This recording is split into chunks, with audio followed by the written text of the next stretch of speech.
Well, Jolene, thank you so much for joining me today. Thanks for having me. I'm really looking forward to chatting with you and getting to know you a little bit more in this I know, me conversation. too. Listen, I appreciate somebody who has done their own work and who has a lot of credibility. Can I just say that to you? Thank you. I receive that and appreciate that and feel the exact same way. So I'm Oh, with you. thank you. Thank you. Yeah, we were just okay. I'm not going to go into a rant, but maybe just a tiny little soapbox. A little cautionary tale. While I love how open people are being with their recovery, I just really appreciate people who have done their own work. Right. So, and you'll hear it. Listen, I can sniff it out in 2 seconds if I'm talking to someone who has not done their own work. And I've listened to your TED talk, your other interviews. There's lots of really good quality stuff that you've been putting out that I really appreciate because you are rooted in logic, which is nice. You got a lot of science going on. I love me some science. Where I thought we would start, it's just kind of a fun little lightning round. It's a fun little icebreaker. Um, when you first started your journey do you call it, how do you refer to it? Your alcohol-free journey, your sobriety journey? Alcohol free is what I use most, but I'll interchange sobriety here and there. But in general, the term alcohol free is what I'm most comfortable with. Okay, cool. Yeah, I mean, it's so interesting. Over the years, when people were first talking about getting sober, it was all about alcoholism, right? And you and I know now that the DSM-5 doesn't even recognize that term anymore. It's alcohol use disorder. So, which I appreciate because that sort of speaks to the spectrum, right? And oh, you're going to talk about this too. I'm not going to steal your thunder here, but yes, so when you started your alcohol-free journey, were there particular books that you found really helpful? Oh, what a fun question. Books. I am Yeah, obsessive when it comes to books. yeah, because when I started my journey, Annie Grace's book was not out. Oh, The okay. Unexpected Joy of Getting Sober. All of these books, The Sober Diaries by Claire Pooley, none of those, they all came after I quit drinking. Yeah, me too. So yeah, this is a really fun question, kind of, pre this big Instagram boom about talking about alcohol free. I definitely read Carolyn Knapp's book, The Okay. Drinking a Love Story. Have you read her memoir? I haven't. That also came out after I got sober. I heard that people read the books that came out when they got sober or became I, alcohol free. she wrote her book, I think it was in the 90s. Oh, in the 90s. Yeah. Okay. Yeah. She was an early one, and her writing is just exquisite. I mean, it's so Mm. visceral and it pulls you in. I mean, it's called Drinking a Love Story, and she really romanticizes the drink. And she had an absolute 100% drinking problem, but her writing is just mesmerizing. So I read her memoir a couple times.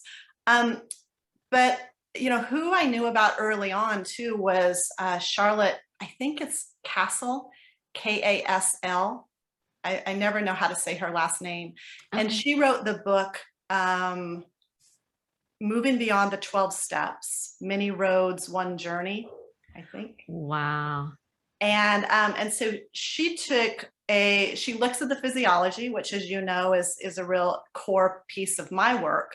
And potential things like blood sugar and allergies to alcohol, and she knew about that side as a psychologist. But where she really anchored it was looking at the language of the Bill Wilson's 12 steps. And so she wrote the 16 steps in more of a feminine, kind of empowered approach. She just turned the language. And so I enjoyed her work and kind of her take on things. And Mhm. I think that, her book came out probably in the 90s as well. In the 90s. That is so interesting. So I grew up in the church where I was accustomed to reading patriarchal language of the Bible and things like that. And I was accustomed to reading things and then interpreting it. Like I didn't realize I had like this interpretation filter, so that, you know, when I got sober in 94, all there was really was the 12 steps. And I was so desperate to be different. And I just happened to know some people who were going. And so I just kind of they call it getting Eskimoed in from out of the cold, I guess. And so that worked for me. But it's so fascinating that there were so many women that are just like, I'm not okay with this, like this whole patriarchal thing. And so it's so interesting to hear that Charlotte was able to sort of translate into the 16 steps. I'm totally going to have to check that out. So that was a book that you read early on as well? It was, because I appreciated her comprehensive approach, which has always very much resonated with me, about looking at the biochemistry, looking at the emotional components, and today's, you know, language around that is the somatic work, the polyvagal work, which Charlotte wasn't, you know, that's newer research, but she was aware of that bigger comprehensive approach around the codependency is another, you know, term that was more traditional, but that emotional sobriety, and then the spiritual piece of it too. And there's all different, you know, currents to ride with that. And she helped me, you know, have an appreciation too. I've always been very neutral with 12 steps. I've been in and out of meetings, you know, throughout the years. And I certainly see, from a nervous system standpoint, the huge benefit of the community. Yeah. So being in a room with other human beings where you can be heard and seen and witnessed, and, you know, that your story is held, and that's very healing to the nervous system. Yeah. I understand the criticisms. And I have, you know, I respect, you know, everybody has their different preference, but speaking strictly from a nervous system standpoint, community and the predictability, the regular meetings, the support, that you know, there's a lot of dynamics in there that are very supportive to the nervous system. Now we can find them in, you know, in churches or spiritual groups or movement groups like yoga communities or knitting communities. Like, so it doesn't have to be a recovery-based community, but in general, community, that's part of my acronym Nourish, uniting with others. So we're gonna get to that. I wrote it all I'm a big believer in the power. So good. It's so good. Yeah. Okay. So I don't want to jump ahead, but I'm gonna ask you about all that because I was listening to it and I was like writing this down. I was like, oh my God, how did I not hear about this before? It's so interesting that we can sort of like package or position information in a way that is so consumable and easy to remember. Your whole Nourish acronym. Sorry. Oh dear. I laugh at my own jokes. Yeah, bear with me.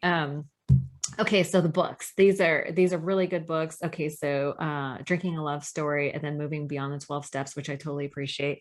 Like let me throw one other in there that was very influential, and we can, as we get more into kind of the biochemistry, the book 7 Weeks to Sobriety was also very influential, and I can dig more into that, but the author, she has her PhD in nutrition, and she was inspired to write the book again in the 90s, I believe is when it came out, because her teenage son, I think he was late teens, early 20s, went into traditional treatment around the, you know, mid 90s, and stayed sober but was miserable.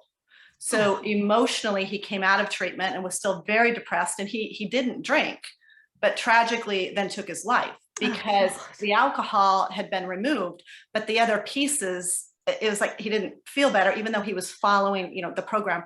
And so his mother then said, there's something else. We're not even talking about the physical side. There's this whole biochemical side. And she got very interested in the nutrients and the amino acids, and went on for her PhD to really learn that, and then opened a treatment center in Minneapolis called the Health Recovery Center, wrote a book called 7 Weeks to Sobriety. And so that was an influential part as I was studying and learning functional medicine, about that biochemical piece. And Charlotte wrote about that too.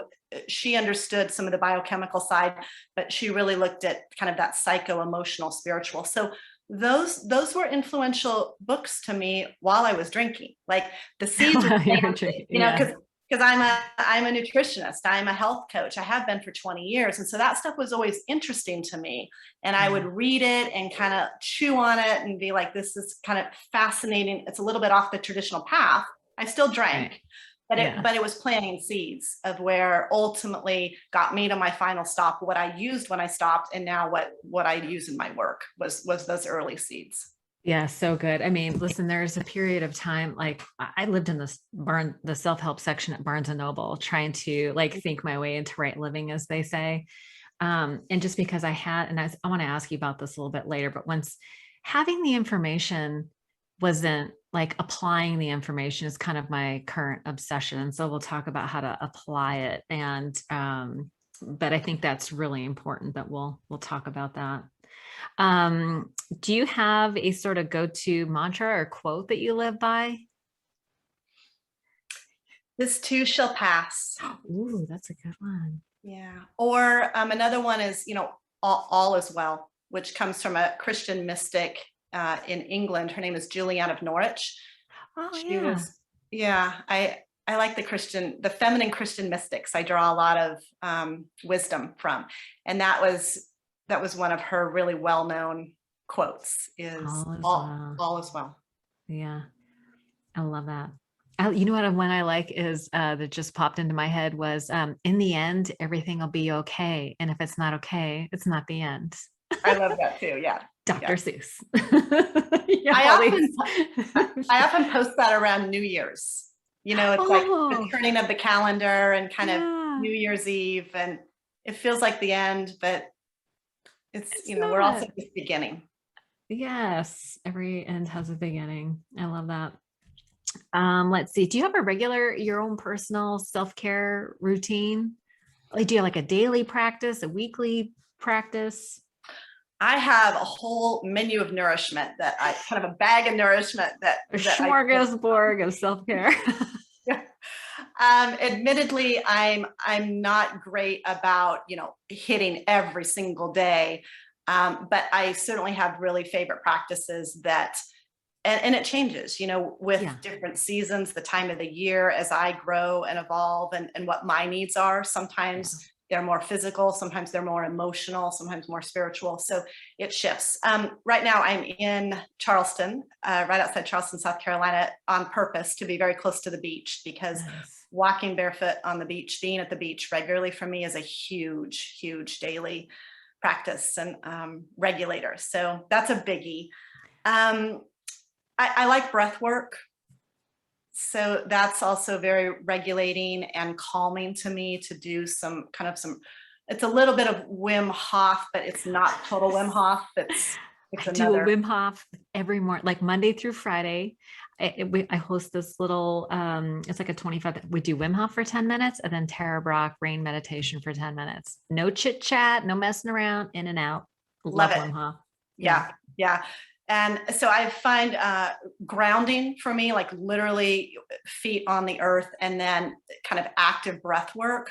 Both are very settling and soothing to me. And I like those a lot. So those are kind of my key things: staying, really hydrated, sleep, regular, predictable bedtime and wake time is helpful for me. But yeah, when I quit drinking, I was using more herbs.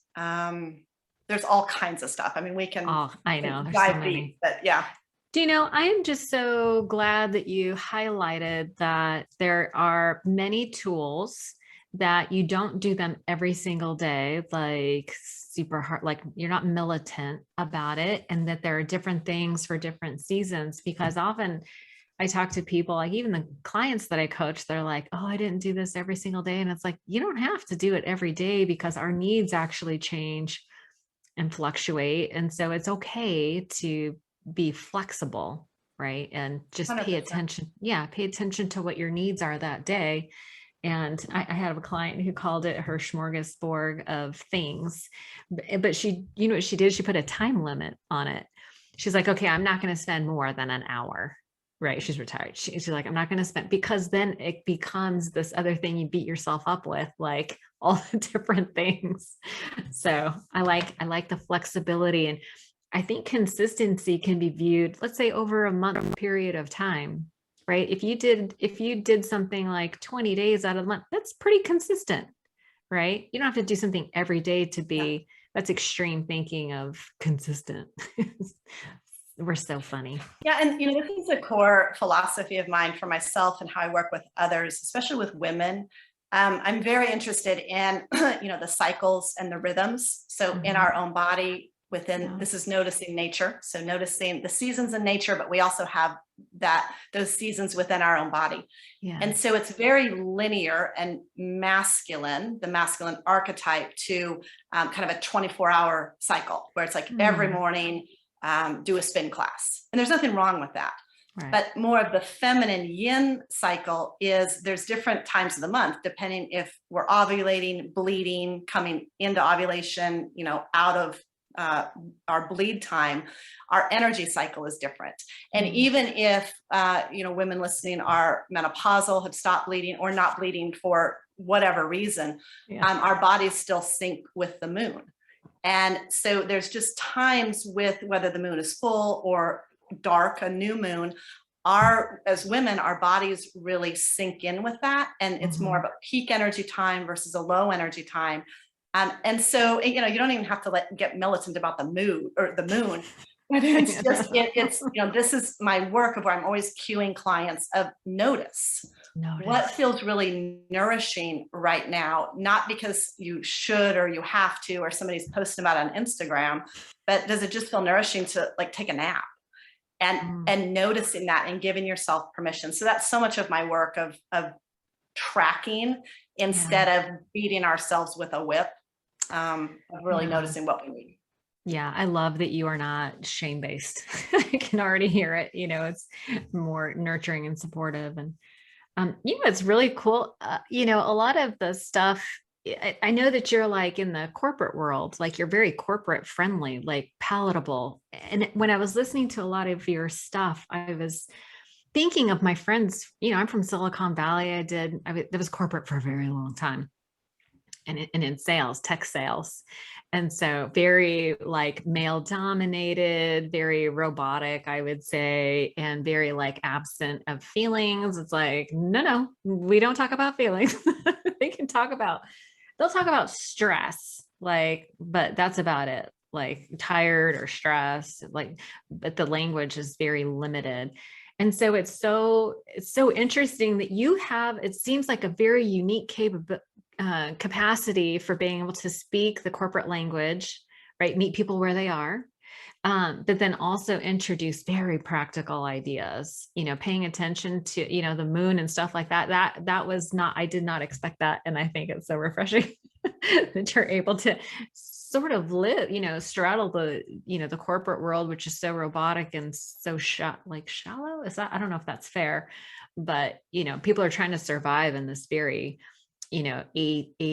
A-type driven accomplishment, don't feel anything environment. Right. Yeah. Which I think is where alcohol comes in. It makes so much sense then when we drive ourselves at that level, why alcohol is also so prevalent in the corporate world. Yeah. Big time. Yeah. And that's where I really feel like I learned how to, corporate minds love physiology. And they're fascinated by how the brain works and that peak performance and how to manage stress, those are buzzwords. And so bringing that in kind of a fun, inspiring, a little bit of a different angle, that's where I learned to really speak to this, that was kind of a universal message. And so, I certainly wouldn't walk in talking about the moon, but I have found, because that would be weird. I'm interested in those aspects, but I've found by building the rapport and laying the groundwork of when there's this gut-brain connection and what the bacteria in your gut is doing, and there's this nerve in the back of the cranium called the polyvagal nerve when it's not toned, and this dysregulation, which I love all that too. I'm fascinated by it. I love kind of that logical, give me that, what is this? How does it work? Why does it work? And then building that rapport where people can be that's so fascinating. Yeah. And then it's oh, and do you also know that if our Right. bodies are 70% water and the moon, regulates the tides, the ocean, which Yeah. is water, our body is also, there's Responding to that. it's Yeah. responding to it. Yeah. And so when we set it up in the physiology, which all of this can be backed in physiology, there's data Right. for all of it. And then it doesn't sound so woo and like, well, this is just nuts. It's like, Well, I love how science is explaining why woo is so fascinating, right? It's like there are those of us that listen, I'm pretty open-minded, but I need some science behind it to but I almost missed the whole we should highlight the fact that you were like this gray area drinking expert, right? That's really how I came to know you. And I thought, that is meeting people where they are in the corporate world. Like in the corporate world, these people are so driven, and there's this perfectionism that happens in the corporate world. It's like, don't show any of your flaws. It's like this very robotic, it's push yourself, endlessly. This 80-hour work week is celebrated, and they claim work-life balance, but I would be on sales, quarterly business reviews where the VP would be out drinking until like, 6 a.m. and show up for the 8 o'clock meeting, still a little bit drunk, I would imagine. Um, and so it's so interesting to sort of gently, like, we're avoiding words like alcoholism, which, we understand that that's not really a thing anymore. There's a spectrum. But the gray area drinking seems to be a very nice entry point. Can you explain to the listeners, like people listening, they're like, what is this gray area drinking? Because I think once you explain it, everyone goes, oh yeah, I totally know what that is. yeah, so I was teaching, I was doing a lot of contract work from 2004 to 2011 in corporate America, flying and traveling around the whole United States, doing on-site workshops, being contracted to come in for exactly what you're speaking to, of can you come do these training programs for the employees on this work-life balance? They're really stressed. We're watching the biometrics, we're doing these health fairs, and we want to have blood pressure kind of overall more in range, and their cholesterol and their BMI. And we realize it's more of a comprehensive approach. So will you come teach them? So that, that's my foundation and the work I was doing.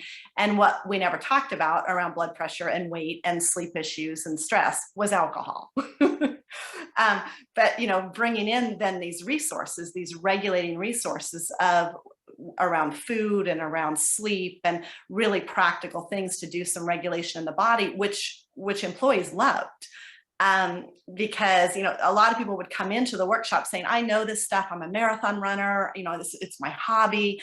And then we'd do these workshops and they're like, I didn't know this. Like, I didn't know that about, grounding and what like the omega-3 fat actually does in my brain with my neurochemicals. And so again, people I work with, they're very well read. They're very smart. They like this information. They're already reading books, listening to podcasts. But then when we can apply it to peak performance and the challenges that come up because of the corporate deadlines, and a lot of people are drinking heavily and we're not talking about it. And so I would come in from the angle of your craving brain, whatever your brain is craving.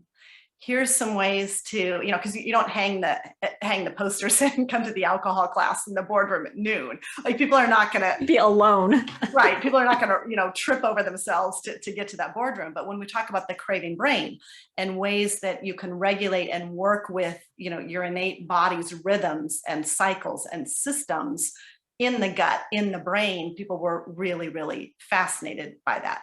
And then to your question about, what is gray area drinking? It's that space where people are functioning really well. My clients tell me this all the time. I saw it all the time in the corporate world. People function and they drink really heavily. And they didn't fall into those traditional definitions of like end stage, just kind of rock bottom, the wheels fall off our life. But they also weren't every now and again drinkers where they had a drink or two a couple times a year. They were in between this, and it was this gray area where, again, slipping through the cracks, it was the white elephant in the room, that it's how everybody was drinking and nobody was talking about it. And it's how I was drinking. and teaching wellness. But it was just, and then I would stop many, many times saying, I can't keep drinking like this. And I was able to stop. It wasn't a problem for me to stop. What was more of the problem was after a couple of months saying, why am I being so restrictive? I can have a drink. So I would go back to drinking. It's the staying stopped. It's the staying stopped, which is very characteristic of gray area drinkers, because people will say, I don't drink every day. I go weeks and don't drink. I'm like, that's really characteristic. But the hard thing is sticking with that, because it's this gray area of like, but nothing bad has happened. Like, I don't have this external kind of proof that there's a problem, yet it's the 3 a.m. wake up, the dry mouth, the mentally beating ourselves up, that nobody hears that conversation except us in our own head. And then going through the gymnastics of, okay, I'm just going to drink on the weekend. I'm not going to drink again. It's this whole thing that goes on for months and years that nobody ever talked about. Plus, it seems there's this whole other layer of insanity that goes around trying to manage it, right? Like, oh, well, I'm just going to drink a glass of water between drinks, or I'm going to have a glass of water by the bedside with electrolytes in it, so that when I wake up in the morning, in the middle of the night, just totally dehydrated, or, having the Advil and the Visine and the charcoal things and the, oh my God, I'm exhausted just thinking about it, right? It's like this whole insanity to make it okay for the drinking part. And it's the whole back and forth that was so exhausting. I wonder, and we were talking a little bit about like just having the information is not enough. It's about applying the information. But don't you feel like you had to like make a decision? Like at some point you got sick of the back and forth, and what was there like a tipping point for you that you were just like, this is it, I'm done for good this time? Well, that was December 14th, 2014, which was the solid, in my bones, resolute, I'm done. This is it. And, it wasn't a cavalier decision. It wasn't easy. Alcohol is a problem for me. It was very typical for me of, I'm just going to have a glass. I can just, I want to just open a bottle at home, pour that glass, and then I would drink it and be like, screw it, I'll have another. And it was very easy to, finish the bottle. That was my kind of typical pattern. And knock on wood, fortunately, nothing, bad happened. Like I didn't have a DUI or anything like that. But there was so much of that. That's how I drank. And then I would stop many, many times over the years under the wellness umbrella. I'm going to do a paleo challenge. I'm doing a yoga, challenge. I'm just not going to drink it. And people got used to that. And it worked because they knew I was in wellness. They knew and it's like, it makes sense. Like you're doing. So I never really, I flew under the radar with it. Right. Yeah. But then I would say, I can, be a social drinker. I want to be a social drinker. So it really, to your question, it was just so much of that back and forth, which is exhausting. It never changes. I would go right back to where I left off, whether it was 1 month or 7 months, it didn't matter. And it was just this resolute, because I had back and forth so many times of just, I'm tired of this. I don't want to keep doing this. I've been through different seasons with it. I've been through different experiences with it. When I've been dating, not dating, really high stress with work or whatever, it just doesn't change. And I had that real conversation with myself, December 14th, 2014, going through those scenarios of like, what if I go on this romantic holiday? Like, what if? And it's like, no, I'm done. And that was I'm coming up on my 7-year anniversary this December. Oh my gosh, that's so exciting. Congratulations. That is not easy. Yeah. So, okay. So, what I love about what you do is that the science behind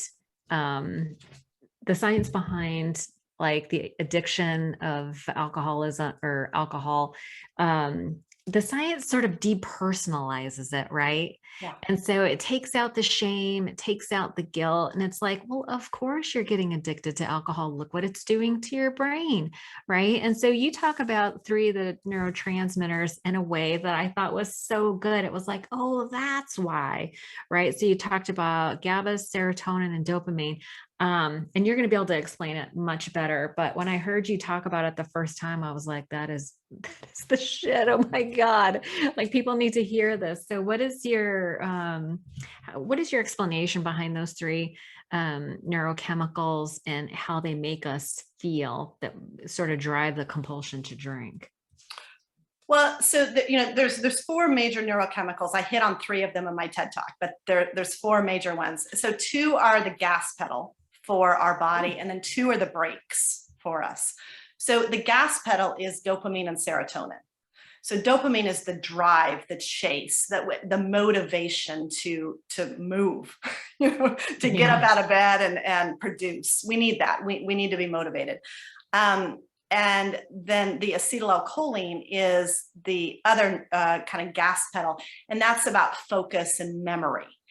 And then serotonin and GABA are the brakes. So GABA is that relaxation feeling where the mind shuts off and there's just that feeling of kind of that downshift.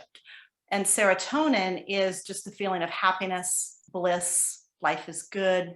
I'm not really needing or craving anything to fill a void right now. I'm content. I'm good.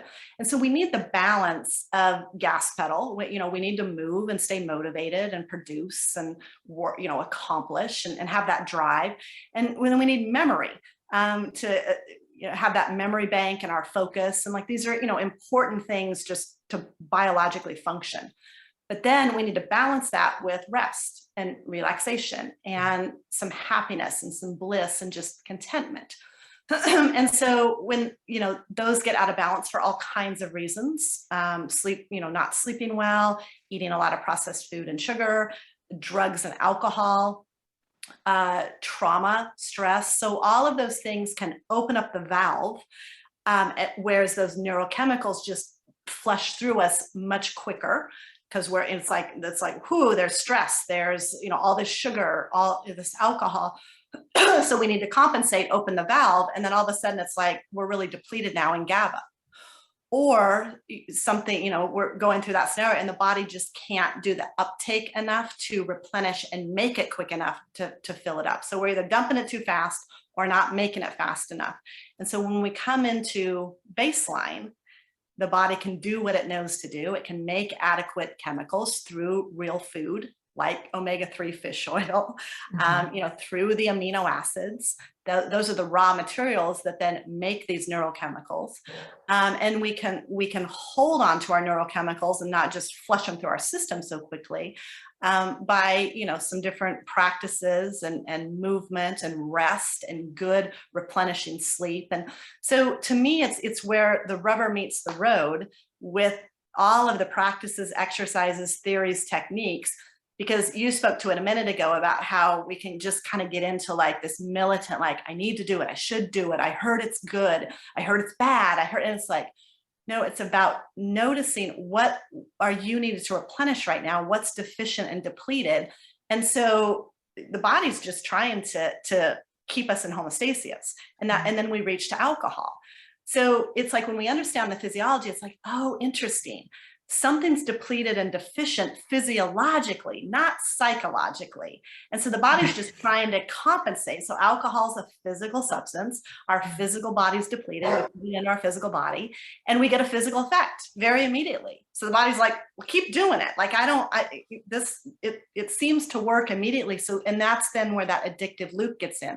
So where I then work is, let's lift the hood. What's depleted in the first place?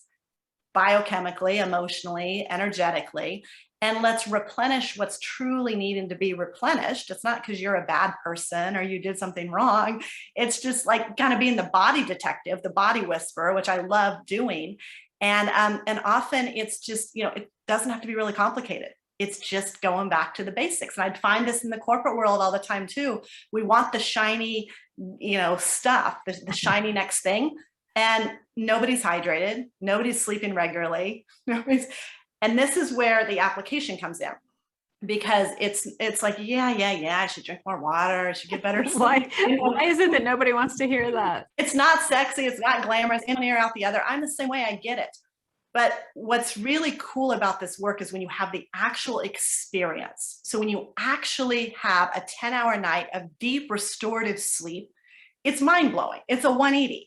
It's the same way with, certain foods or certain practices. And so I'm always working with clients of like, it's not about getting a gold star from me and checking the box and doing all these things to perform and achieve. That's what makes us want to drink, because we're exhausted. So now it's when you put something in, when you add it in, what happens? Because when we drink, something happens. And so if you're not noticing an effect that's really positive, that you can, like, again, when I do breath work, there's an effect. Like I feel that, there's this bliss and this calm that moves through my body by, consciously doing different practices with my breath. So it's like, I want to do that again. Like that almost feels like I just had a glass of wine, what I did with that breath work. So that's the work. And it's exciting. It can be really inspiring, and it's very empowering to go back to the physiology, because that's where all the secrets and the magic are. And it puts aside this psychological shame that we've kind of gotten tangled in. That's really unnecessary. Yeah. You hit on something that kind of sparked a light in me, which is about adding in, because a lot of recovery is about taking away, right? We're taking away the one thing. Like, listen, when I was still drinking and I smoked a lot of weed, I loved those things. Those were the things that were saving me. Right. I crashed and burned early. I was done at 25 because I was not managing well. But to let them go was so hard, because I felt like the thing that was bringing me, like it was saving me. So deprivation, is a big thing for people that are, going alcohol free or getting sober or whatever. And I love the idea that you're presenting, which is adding in, right? Let's add in the things that give you the feeling that we wanted from the drugs or alcohol in the first place. So it's a totally different mindset. Instead of deprivation, it's about adding. I love that idea. Yeah, I do too. Deprivation doesn't work for me. So I'm not going to try to talk with somebody else or coach somebody else through deprivation. Like, I don't want to be deprived. Who does? Nobody wants that. It doesn't work. So we would be broken alone. That's all we talked about. And we know from behavior change, from behavior psychology, that deprivation, it never works. No. But I can put it back in the physiology. So what we're dealing with is the amygdala and the animal brain. The animal brain only concern, it has one concern, is to keep us alive. Right. And so if there's a sense of deprivation, that signals, it's a biological signal, we're going to die. So who's going to win is that animal brain every time. Yeah. So we've got to give the message then to the amygdala, that alarm center in the body, that we're not in this deprivation. Like, we're not going to die. We want to give that animal something. And that animal kind of limbic brain, it doesn't understand language. So this is why, saying just relax. Don't ever tell an angry woman to relax. It's like, it's literally like saying to an animal, just relax. They don't understand words. Our animal brain literally doesn't understand words. But what it understands is sensation. And so alcohol gives a sensation in the physical body. Walking barefoot on the beach gives a physical sensation. If I take a GABA boosting herb, it gives a sensation. So that's where it's like the rubber meets the road with these practices of what we're doing is we're working on the physiology to give a sensation that then travels up the spinal cord from the body into the brain, saying, oh, that feels good. And the animal brain's like, okay, I'm not deprived. I feel this comfort. I feel soothing. I feel contained, which is what we're ultimately looking for. So it's not you give up alcohol and jump off a cliff and just hold your breath and hope for the best. It's you make a decision to stop alcohol and then open up this door and explore all of these really cool processes that give a physiological effect that no one ever taught us. but it's really Exactly. fun. Nobody ever taught us. That's why we're reaching for things that are not good for us because, that's what's available. We don't know about all these other things. And this is really speaks to I want to get to the nourish thing. Don't let me forget. But I wanted to also point out something that you highlight, which is it used to be that we would talk about the brain first and then the body. And you flip that around. You're talking about addressing the somatic experience, and you hit the nail on the head when you were talking about experience and feelings, right? And so talk to me a little bit about how we're looking at this differently now. We're looking at somatic and then neurochemistry. So, that's the latest neuroscience, where Bessel van der Kolk, who wrote the book, The Body Keeps the Score. Oh, yes. Peter Levine, who is the grandfather of somatic experiencing. This is the current research, and it's not their opinion. The data is there. Research. We have empirical data. We've got the data. They're doing the studies. They're measuring GABA levels. Then they have a group of people do 60 minutes of yoga, and then they measure their GABA levels again. So they're really watching this kind of stuff. But where all of this kind of somatic new neuroscience, what they find from research, not opinion, is that it's bottom up, not top down. So we work with the body, which is kind of all this stuff I've been talking about. Mm-hmm. When we shift the body, and the body can start to feel sensation of calm and soothing and grounding, that message goes up the spinal cord to the brain. And then the animal brain can say, okay, we're okay right now. Because again, that animal brain doesn't understand language. So we can't talk to the animal brain. We have to feel that sensation in the body in really practical ways. This is not esoteric woo. No woo woo. No woo. I like woo, but this is science. Yeah. Yeah. So that it's where the neuroscience is. And so that's where I work. I work with physiology. With physiology. Okay. And that makes perfect sense. And that maybe this is a good segue. Can we talk about your acronym for Nourish? Because it was so good. Thank you. So as a functional nutritionist, my just really kind of to pick a word that embodies my work over 20 years, it's Nourish. Which is my strength and also my shadow, because the work for me is continually nourishing myself and not just food. So what I teach is what I also learn and continue to practice. Yeah. So I'm always, it's not like I just quit drinking and now I've arrived and tell everybody else what they need to do. it's a constant practice. Right, but the word that anchors that for me is Nourish. And then I created an acronym out of that for my TED Talk. And so N is notice nature. O is observe your breath. U is unite with others. R, replenish with food. I, initiate movement. S, sit in stillness. And H is harness creativity. And I'm working on my book right now, all about that. Ooh, very exciting.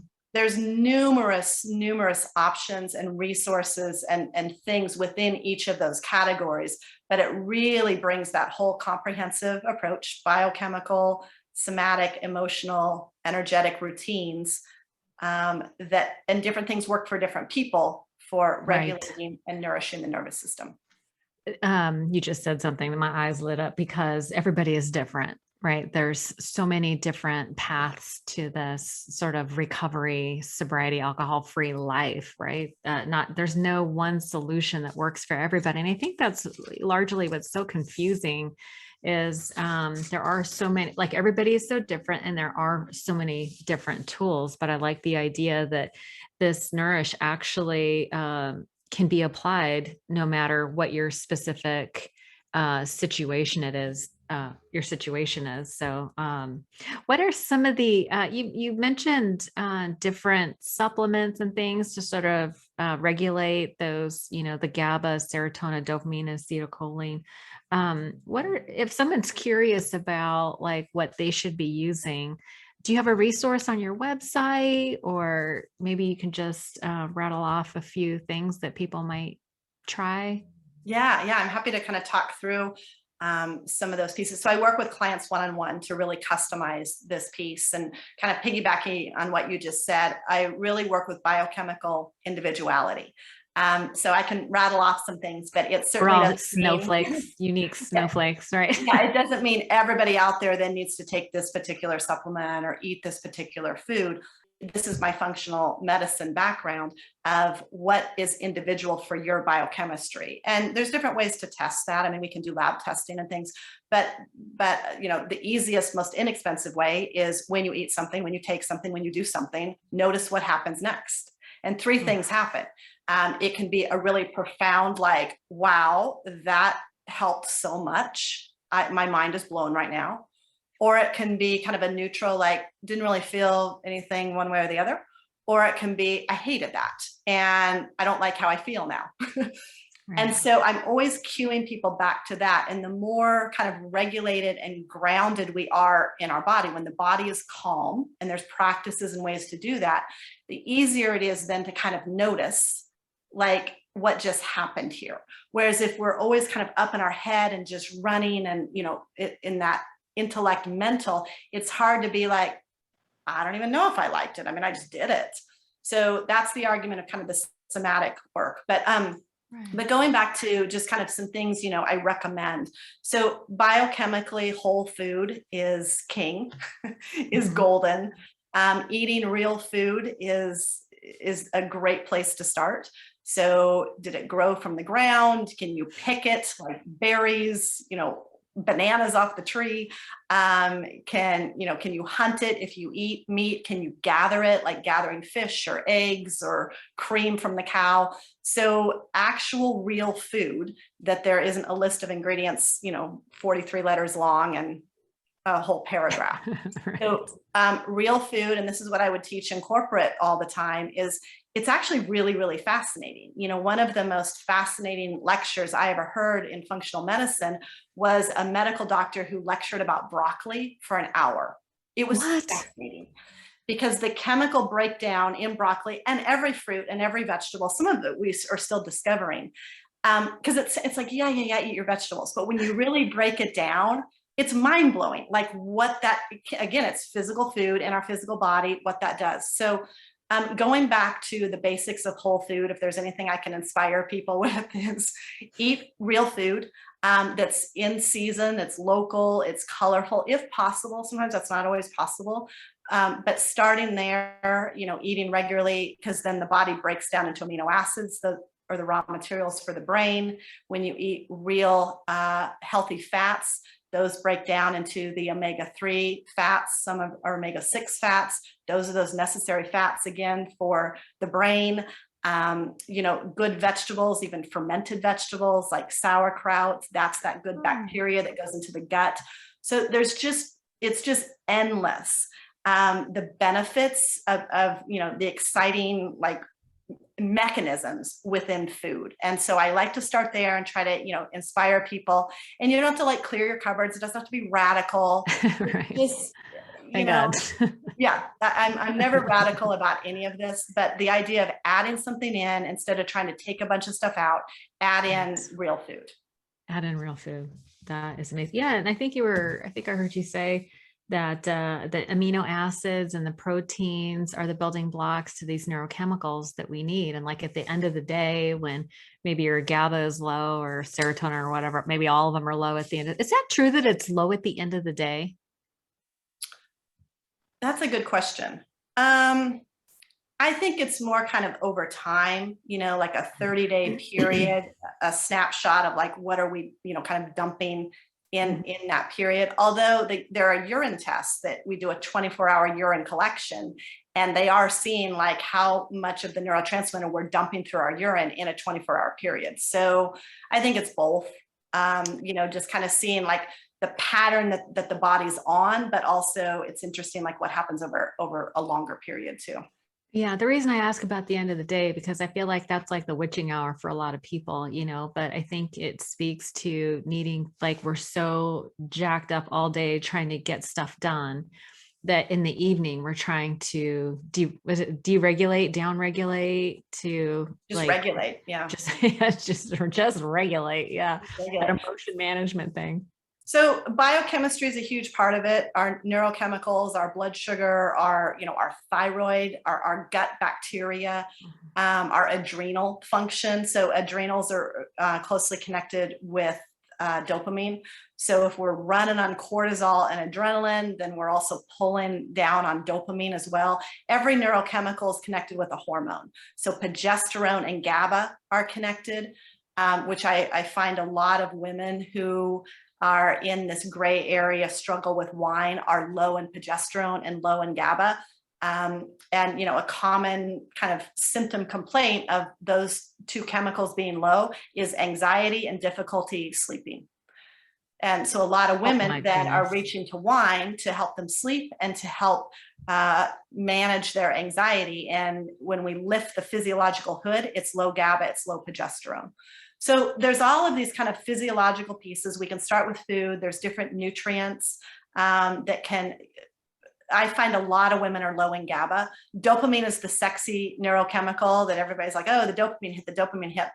But in reality, if we're really trying to boost dopamine, we tend to be more interested in things like cocaine, ecstasy, espresso, a pot of coffee.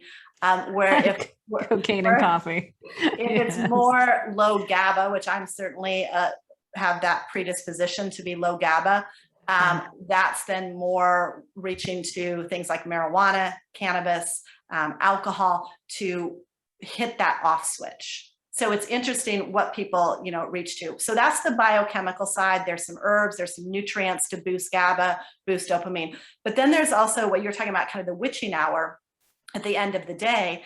That then goes into some of just the nervous system fight, flight, freeze response. So it's not always biochemical, but they're all interconnected. They all work together.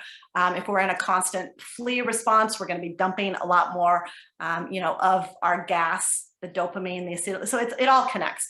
But the fight, flee, freeze response, if that valve is always on, if we're always kind of in a flee or in a fight, or we've just in that frozen kind of immobilized protective state, that's exhausting. Any of those states, if the on switch is always on. So by the end of the day, it's hard to continue. We're exhausted holding that dysregulated state. So now we want to regulate it with alcohol to kind of let the valve off. Constantly, we're fleeing, we want to move, and it's like, I want to stop and slow down. So it could be some of that polyvagal kind of stress response as well. And then there's, the energetic side of things. So this is acupuncture. They talk about like how the energy moves in the body. So if there's an area that's more stuck or moving really fast, and that's where body work comes in, acupuncture, working with the energy system. So there's no one size fits all, but I work with people to get kind of the full story. And it's like, where do we want to kind of start here with what might be a missing piece and what might be depleted? That is so good. How do people connect with you if they want to reach out and work with you? So grayareadrinkers.com. You can email me. I work with clients one-on-one. I have a coach training where I train other coaches on the Nourish method. And my TED Talk's there, lots of interviews I've done. And then I have did a podcast as well called Editing Our Drinking and Our Lives. And so all of that's on grayareadrinkers.com. That is amazing. I'll leave links. I know people are probably taking notes or driving or whatever. So I'll leave all the links in the show notes. But this has been such a fascinating conversation.